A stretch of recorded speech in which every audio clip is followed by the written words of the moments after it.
Então, muito obrigado. Eu queria que você Já está ao falasse... vivo, já?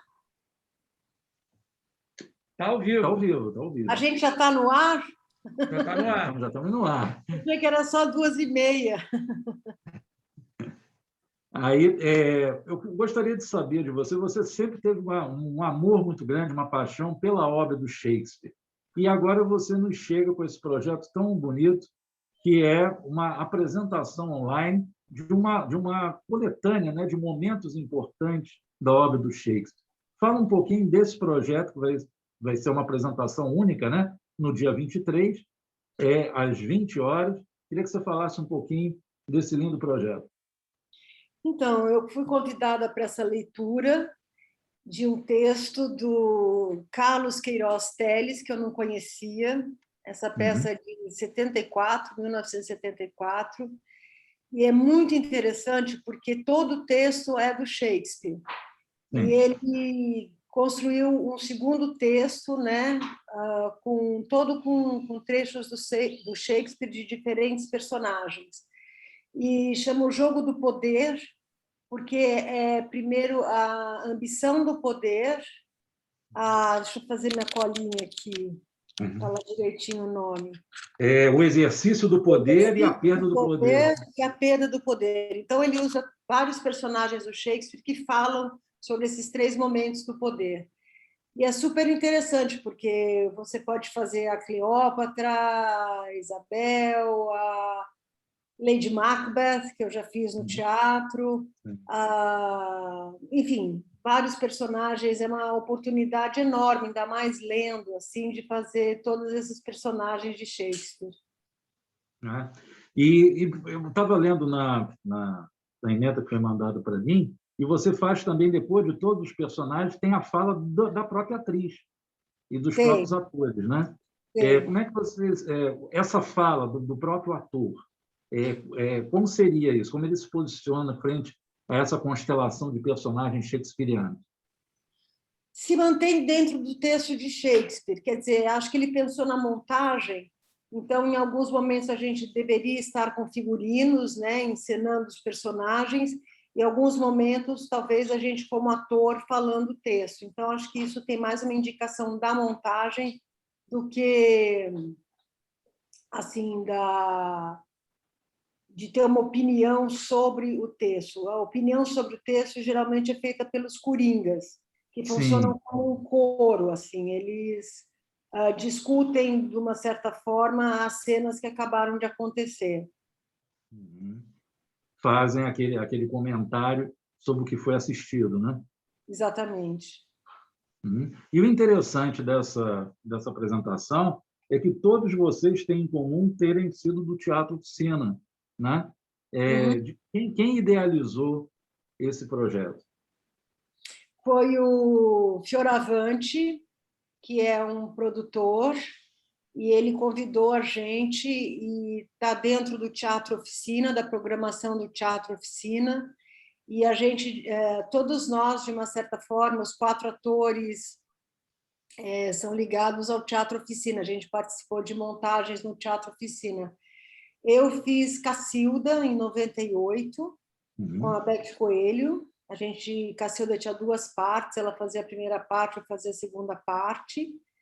E então a gente tem também uma ligação do Teatro Oficina, né? Uma coisa que nos une, que nos torna irmãos de palco, digamos assim. E agora, fazendo um link com Shakespeare ao longo da tua carreira, né? A gente vê que uma outra grande personalidade que marcou a sua vida foi o Antunes Filho. Nossa, né? Muito, Ele e foi de como surgiu aquele convite. Você tinha 21 anos de idade quando surgiu o convite para interpretar Jocasta na primeira fase, acho que eram 16 capítulos, da novela Mandala, né? E um dos motivos que levou você a aceitar era a sua paixão por essa visão da mitologia. Fala um pouquinho para a gente dessa sua paixão.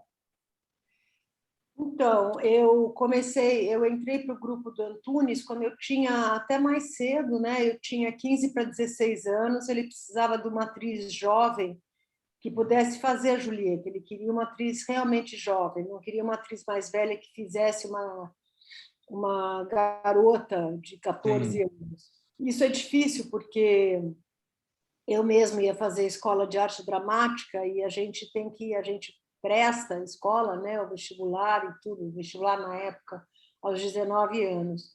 Então, ele testou várias atrizes e Marcelo Taz, até que na época me levou para o Antunes para fazer o teste.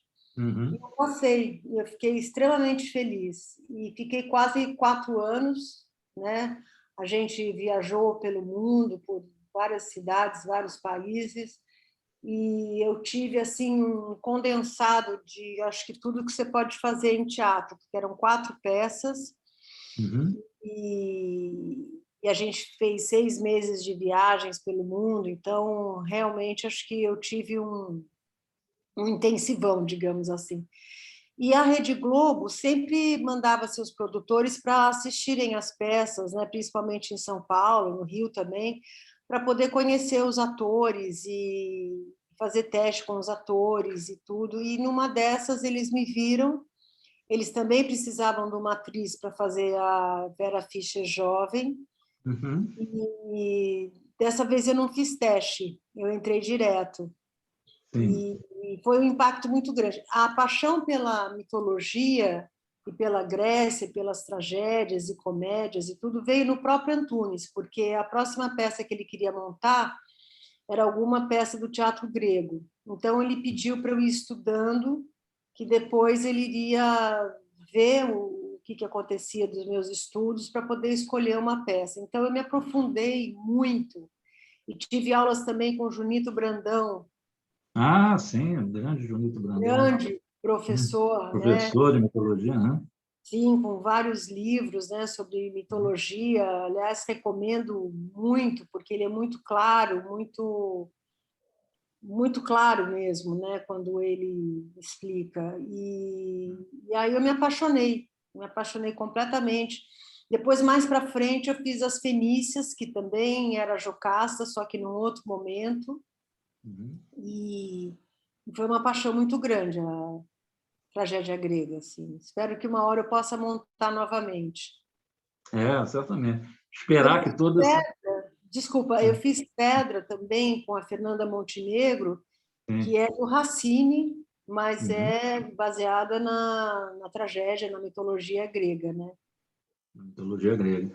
E o interessante desse transitar seu pela televisão, você sempre foi mais do teatro até então. Mas você ficava muito hesitante de descontentar o Antunes, que brincava com você, né? Daqui a pouco você está fazendo anúncio de extrato de tomate, né? Então, Exatamente. Como você sabe disso tudo? eu pesquisei a vida dessa grande atriz que está aqui diante de mim. Ah, que legal, que legal. Então, isso é o que eu achei muito bonito da relação que você tinha com ele, né? Da relação da discípula com o mestre. Você não queria magoá-lo, porque foi uma época, né, Júlia? Final dos anos 90, início dos 2000, ainda havia um certo, digamos assim, não sei se a palavra certa é muito pesada, preconceito. Mas era Preconceito. mesmo? Posso utilizar preconceito? Não vai para a Pode televisão usar que você vai preconceito. estar traindo o teatro. O teatro é Com arte pura. certeza, com certeza, isso mesmo. Depois eu vi que não era só eu, assim, mas era de uma maneira geral, né? Para os jovens que faziam teatro, tinha essa questão do teatro, de você ter que decidir mesmo. O Antunes mesmo falou se eu queria fazer arte ou se eu queria ir para a TV Globo. Então, era como se fossem duas coisas incompatíveis, assim. Então, você tem toda a razão. Eu fiquei com muito receio de fazer televisão. Eu aceitei a Jocasta porque eram só 15 capítulos. Eu achei que eu ia vir, fazer e voltar para casa. E me imaginava a explosão que é você estar no ar, numa novela daquela época da Rede Globo, né? Que tinha 90 pontos de Ibope, né? Então, E era... de como isso, né, me permite, de como isso repercute também a favor do teatro. Porque muitas pessoas que não iam ao teatro passam a ir para ver a Júlia Gant que viram na televisão. Com certeza. O medo do Antunes é que as pessoas iam para a televisão e não voltavam mais para o teatro, entendeu? Ficavam só na televisão e não voltavam. Seduzida. Uhum. Exatamente, seduzida pelo poder, pelo dinheiro, pela... Enfim, ele achava uma arte menor. Aliás, ele nem achava uma arte. Sim. E a gente pegou uma época, talvez você tenha pego uma época da Rede Globo muito, muito promissora, né? Porque você Sim, fez minisséries que entraram para a história da televisão brasileira como o Primo Basílio, né? Em que você tinha passagens memoráveis de interpretação com a Marília Pêra, a saudosa Marília Pêra, sim, Tony Ramos, saudoso Marcos Paulo, né? sim. Como é que você viu essa ser entregue para você, né? Ser protagonista dessa minissérie, e aí é que estourou realmente, levou você depois para Que Rei Sou Eu. Foi. Eu não fiz contrato com a Globo por causa desse preconceito ou desse medo que eu fiquei, né, de tanto aviso do Antunes e tudo. Então, eu não quis fazer contrato com a Rede Globo, então eu sempre voltava para São Paulo e fazia teatro, fazia alguma coisa. Então, de uma certa maneira, eu era jovem, eu podia financeiramente me sustentar, né? Tinha meus pais que me apoiavam muito, então eu podia fazer isso também. E eu investi, então, na minha formação, quer dizer, eu pude escolher os trabalhos que eu fazia na Rede Globo, né? Sim. Eu não tinha um contrato que eu era obrigado a fazer o que eles decidiam. Então, como foi muito sucesso a Jocasta, o Daniel Filho também estava precisando de uma atriz para fazer o Primo Basílio. Ele tinha já chamado outras atrizes que, por razões diversas, não puderam fazer. Sim. E aí ele me convidou. E era um risco também botar uma atriz jovem. Naquela época não era assim lançar uma atriz, né? Era um medo muito grande de pegar uma atriz jovem e ela não segurar as gravações, né? O Uhum. trabalho. Então, como eles viram meu trabalho em Jocasta e tudo, então ele teve segurança para me chamar. E eu fiquei apavorada também, porque primeiro eu aceitei porque era uma minissérie, não era uma novela, a questão era a novela, não podia A fazer novela. novela. Uhum. E a novela aprisiona mesmo, né? Ainda mais quando você é protagonista, né? É, exatamente. Mas era, enfim, era isso que você falou, era como se fosse um outro mundo, que a gente não pudesse se vender para o mercado, É. coisa, né, desse sentido, assim. Uhum. E você seria menor, digamos assim. E aí, quando eu vi a Marília Pêra, eu lembro que a gente teve um encontro com o Daniel Filho, e eu conheci ela, e ela estava sentada numa cadeira, eu em outra, assim, e o Daniel falou assim, agora fala para ela vir lavar seus pés. E eu, muito tímida, muito sem graça, falei assim, vem lavar meus pés. Ele falou, não, é para você gritar com ela. Aí eu não conseguia, a voz não saía, eu fiquei completamente Uhum. rouca. Aí Uhum. eu falei travada, assim, venha lavar os meus pés. Aí ela ficou com tanta pena de mim, que ela falou, não, fica tranquila, não precisa fazer isso e tal. E aí ela se comoveu comigo, se abriu Sim. para mim, surgiu ali uma amizade, uma parceria que ela foi incrível. Ela dizia assim para mim, olha, nessa cena a gente vai ter que se odiar, então eu quero dizer que eu gosto muito de você, que entendeu que isso é um personagem, que ela foi fantástica. Ela foi Que fantástica. lindo momento. Foi Uhum. personagens muito difíceis, tanto para mim quanto para ela, assim. E ela também tinha muita dificuldade de fazer a Juliana, que era um personagem terrível, assim, É muito amargo, né? Um personagem muito amarga, pesado pela muito, amargura existencial que ela carregava, né? muito. Então ela vestia a roupa no último momento, quando ela acabava também, ela tirava logo a roupa, ia embora. Ela era fantástica, ela chegava pronta em todas as cenas, mas ela tinha que ficar concentrada ali, ser chamada na hora de gravar, porque era muito difícil para ela. E para mim também era bem difícil. Mas que momento, né? É uma pena que às vezes o público não tem acesso a esses bastidores, né? É Quão uma pena. poéticos são esses momentos, né? Dela ficar sensível diante da tua dificuldade, em que ali ela estava vendo, era uma atriz que não queria magoar, né? Por mais que você soubesse que era um personagem, mas era Maria Pêra, entende? Ela foi muito, muito generosa, né? Ela foi extremamente, extremamente, porque ela tinha medo talvez de ser uma atriz que, de repente, não reconhecesse nela a atriz que ela é, entendeu? Fosse uma atriz jovem, ignorante, digamos assim. Quando ela viu que eu vinha do teatro, que eu sabia muito bem quem ela era, que eu tinha o maior respeito por ela, acho que ela relaxou de uma certa maneira. Ela se sentiu... a gente é da mesma família, sabe? Assim. Ah, que legal. E em Que Rei Sou Eu, a gente viu também uma outra face da Julia Gunn, que é uma Julia Gunn também muito atlética. Você, por exemplo, sempre foi uma praticante de esgrima. Então, acho que Sim, você dispensava dublê nas cenas. Isso é uma coisa rara em novela.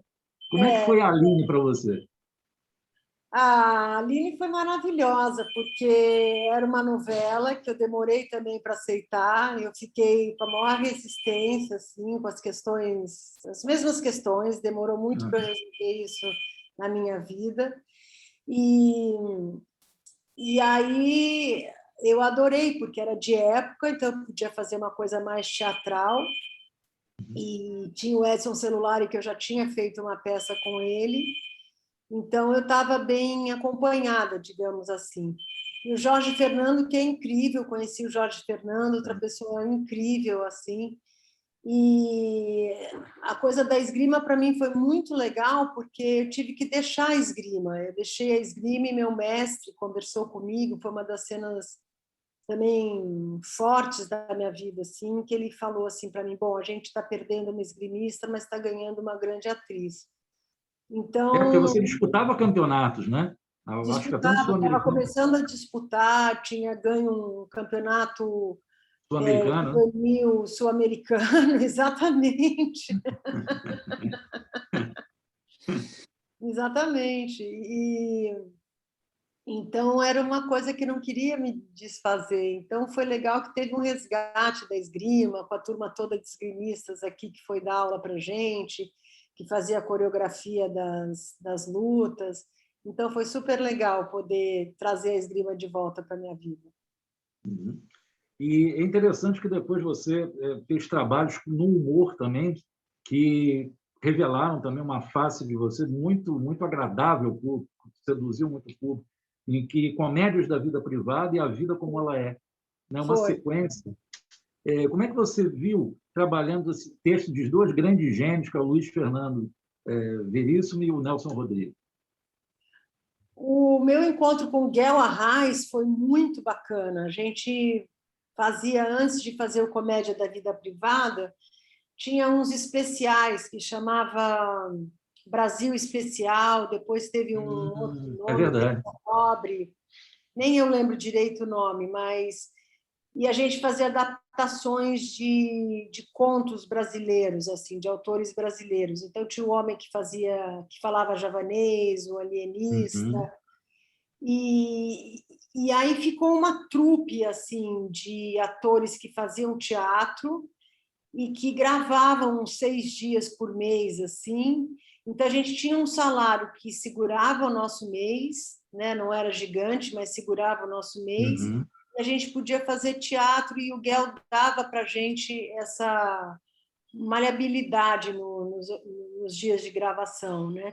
Então tinha o Nanini, tinha o Diogo Vilela, tinha a Cláudia Abreu, tinha a Débora Bloch, eu, Fernanda Torres, aí eventualmente chamavam outros atores. Então foi formando um grupo muito bacana. E desse grupo, então, virou a Comédia da Vida Privada, que foi um momento ótimo. Assim. O texto é maravilhoso, a gente não esperava que fosse repercutir tanto, assim, que fosse um sucesso tão grande. E aí, logo em seguida, veio A Vida Como Ela É. Esse tempo todo eu não tinha contrato, então era Sim. bacana porque eu pegava os trabalhos mais de ponta que aconteciam, a gente ficava ligado nos diretores, nos projetos, no que vinha acontecer, para poder fazer os trabalhos mais interessantes, assim. E aí você preservava a sua liberdade de atuar nos palcos também, você se Sim, programava. sim, exatamente.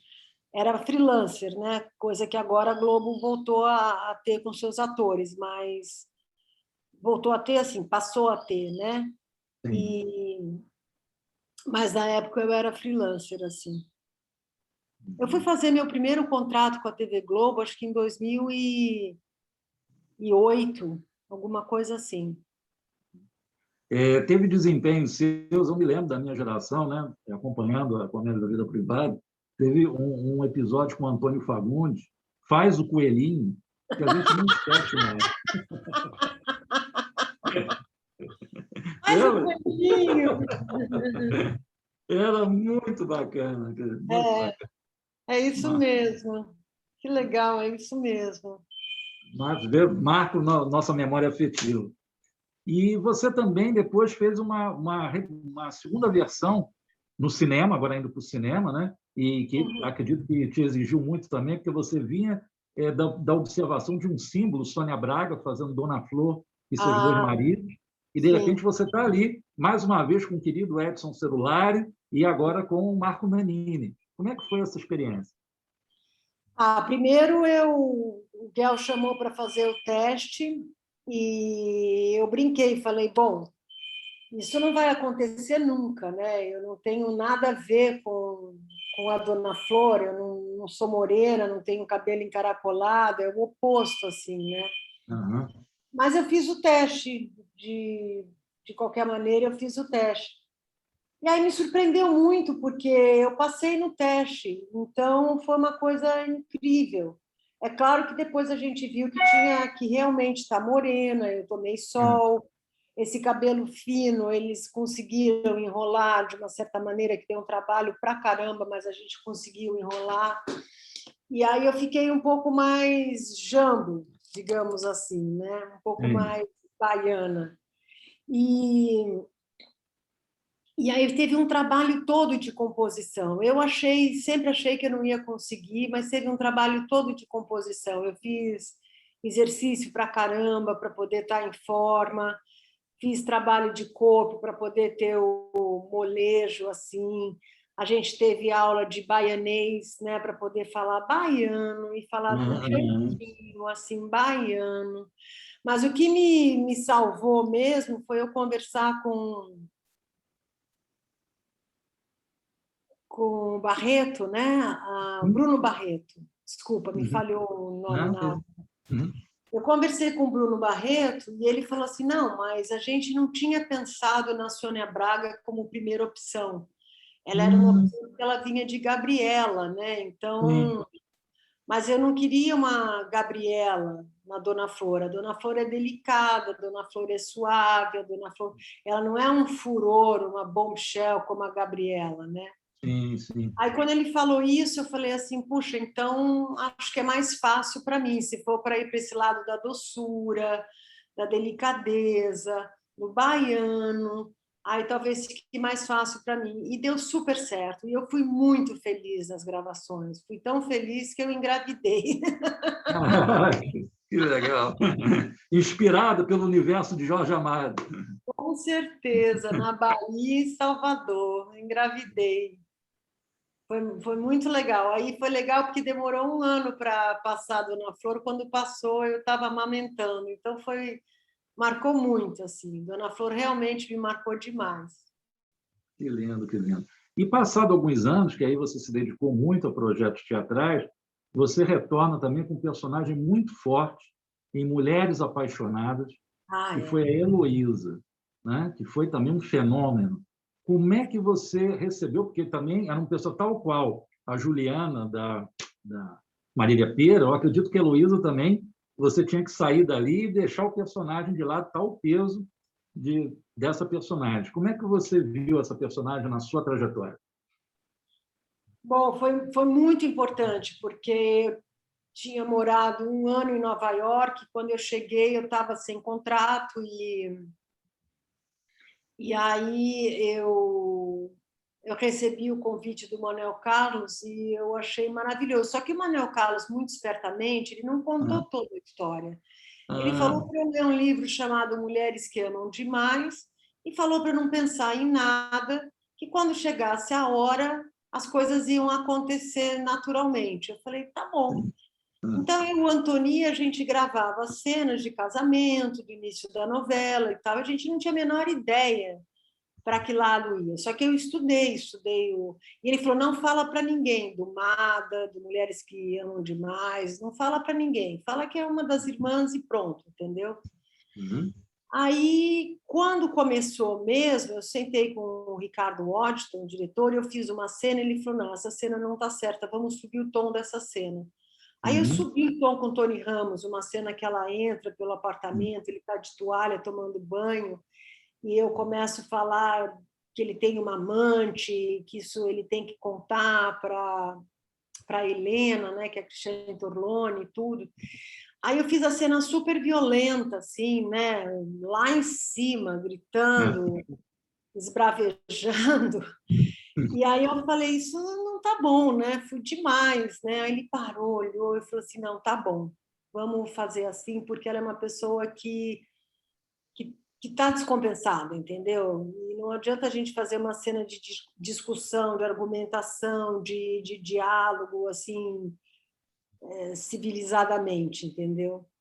E aí a Heloísa ficou desse jeito. Ela foi crescendo mais ainda,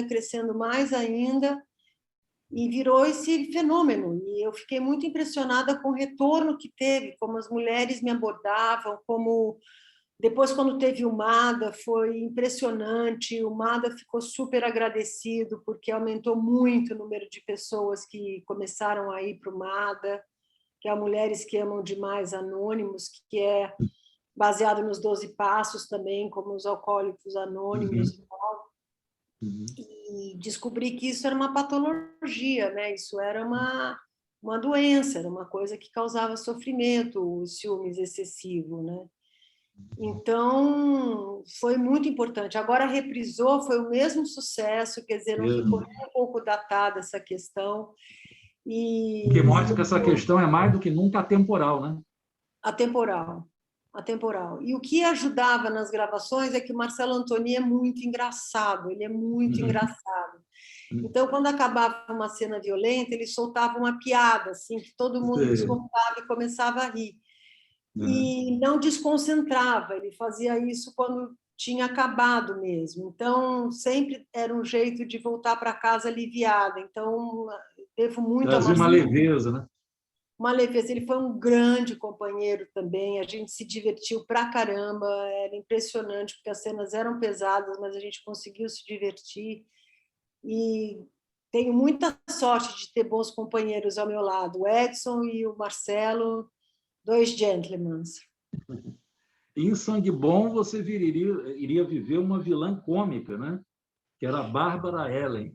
Nossa, eu amo a Bárbara Ellen, eu amo a Bárbara Ellen. É uma pena que ela não tenha sido no horário das 9, assim, porque é a primeira vez que eu faço comédia, comédia assim mesmo, numa novela, humor. E a primeira cena dela eu acho magistral, que ela apresenta ela começa a ensaiar uma entrevista para a imprensa, assim, e ela apresenta os 7 filhos adotados dela. Eu acho essa cena fantástica. Se eu pudesse escolher uma cena de humor, assim, seria essa. E também o personagem de composição, né? Eu fico muito feliz de ver meus personagens quando eu vejo fotos, às vezes eu posto no Instagram e tudo, porque a Dona Bruna, por exemplo, de Tititi, que está passando agora, né? Uhum. Acho que você ia falar dela, mas é uma composição totalmente diferente da Heloísa, né? Então, olhando assim, eu falo, puxa vida, que legal, eu consegui fazer personagens, né, com composições bem delicadas, porque a gente está fazendo televisão, novela, né? E, enfim, elas são completamente diferentes umas das outras, assim. E voltando agora um pouquinho ao cinema, também você fez um personagem muito, muito interessante numa obra baseada no romance do Rubem Fonseca, A Grande Arte, em que Ah, você tinha ali Raul Cortez. Foi um dos melhores filmes nacionais que eu vi até hoje. você E o seu gosta? personagem, gosto muito, muito desse filme. Eu gosto muito do filme, acho um filme muito bacana. Só que o Walter Salles, que dirigiu, não sei porque ele não gostou do filme. E quando ele foi lançado, ele sofreu uma crítica assim, muito grande, mas eu acho que principalmente queria atingir o Walter, por ser o primeiro filme dele, e num momento de muita crise de plano Collor, ele ter dinheiro para fazer um filme daquele tamanho, Sim. com um ator americano que é o Peter Coyote, Tchéky Karyo, enfim, tinha um elenco internacional também. E eu acho que foi exagerado, sabe? Como eles repudiaram o filme. Eu também. Né? E eu acho que isso marcou. O duelo de facas, feito num filme nacional, maravilhoso. Era um balé com uma interpretação maravilhosa dos atores. Eu acho também. Mas o Valtinho acho que se assustou, não sei, ele acabou guardando esse filme e ele considera que o primeiro filme dele é Terra Estrangeira, assim. Então eu acho uma pena e por isso que eu perguntei se você tinha gostado, porque eu pessoalmente gosto muito do filme. E eu adorei fazer essa prostituta, né? Porque todo sonho de uma atriz também é fazer uma prostituta. Não, e tinha toda aquela pegada de cinema no ar, né? É. Eu vi, não recentemente, mas eu vi aí e é muito legal, muito legal. Tive uma outra sensação do filme. O filme realmente é bom. Uhum. Agora, uma memória afetiva minha muito boa, que foi a época que nós nos conhecemos, né? Eu tinha, gentilmente, tinha aceitado fazer uma palestra no Instituto de Ensino que eu lecionava, e naquela época você tinha feito Otelo, com Marcos Palmeira, e pouco depois você fez Penthesilés com a Beth Coelho. Foram trabalhos assim que eu achei maravilhosos. Queria saber se você também compartilha assim dessa memória tão gostosa desse espetáculo. Eu fico muito feliz de você lembrar desses trabalhos todos, porque agora passando isso com você,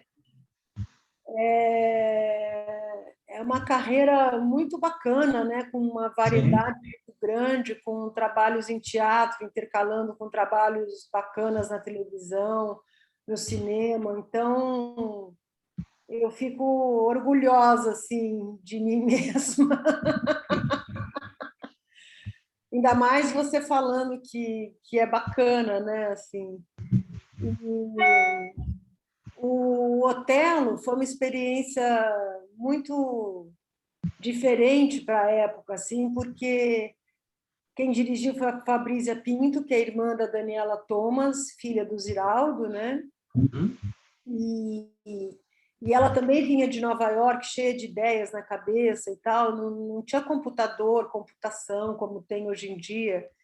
Então, era com slide mesmo, ela resolveu fazer o Otelo como se fosse um filme de Hitchcock, em preto e branco.